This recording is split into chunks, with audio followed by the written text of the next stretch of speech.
Ali Haft was a wealthy farmer living in ancient Persia. He was content with his life, his land, and his family. One day, a traveling monk visited Ali Haft and told him about the existence of diamonds. The monk explained how diamonds are formed and how valuable are. He mentioned that just one diamond the size of a thumb could buy a whole country, and with a mine of diamonds, one could place their children on thrones. That night, Ali Haft went to bed a poor man because he was discontented and unhappy with what he had.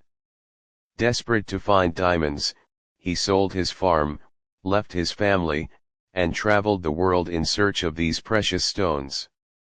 Ali Haft wandered through many lands, searching for diamonds, but he found none.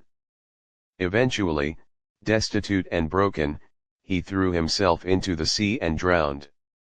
Meanwhile, the man who bought Ali Haft's farm was leading his camel through the garden one day when he noticed a flash of light from the stream.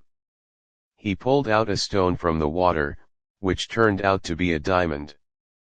Upon further investigation, the new owner discovered that the farm was sitting on a whole mine of diamonds, which became the famous Golconda diamond mine. The story of Ali Haft teaches a poignant lesson about recognizing and appreciating the opportunities that lie close to home.